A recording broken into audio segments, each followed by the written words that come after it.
Background casually निसीम एज़ेकियल की autobiographical यानी आत्म कथात्मक कविता है। इस कविता में उन्होंने अपने बचपन की, अपनी शादी की, अपनी पढ़ाई की, अपने इंग्लैंड के प्रवास की और अपने कविता लेखन की बारे में मॉकिंग ढंग से, मज़ेदार ढंग से इन सब के बारे में वर्णन किया है। तो बैकग्राउंड कैजुअली के से संबंधित तथ्यों का अध्ययन करते हैं। Background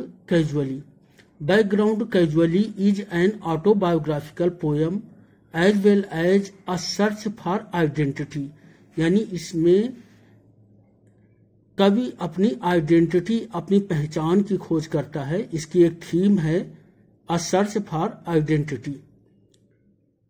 The first two sections, the poet relates his experiences as a schoolboy, his association and struggle with religion, his education in London, his return home to sanity, his marriage and his attempts to settle down.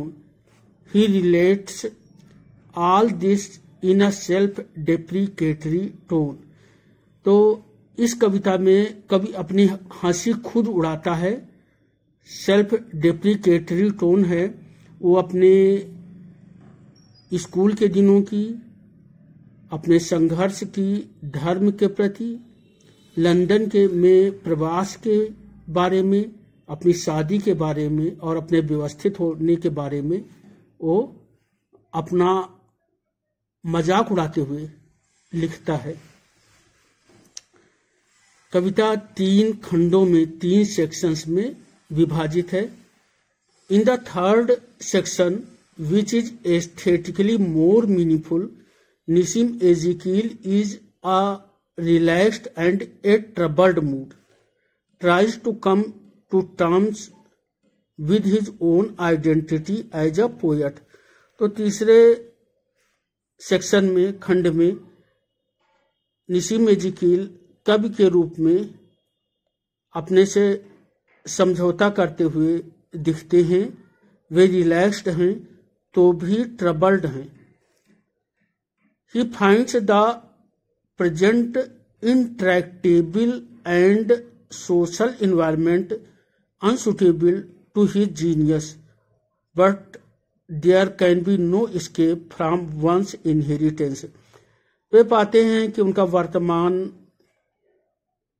जो सामाजिक पर्यावरण है उसके सापेक्ष उपयुक्त नहीं है, लेकिन वे ये भी पाते हैं कि अपनी इनहेरिटेंस, अपनी विरासत से वो भाग नहीं सकते हैं।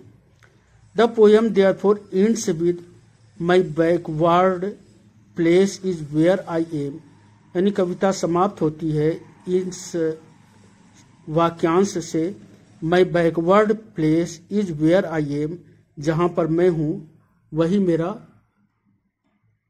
मेरी जगह है।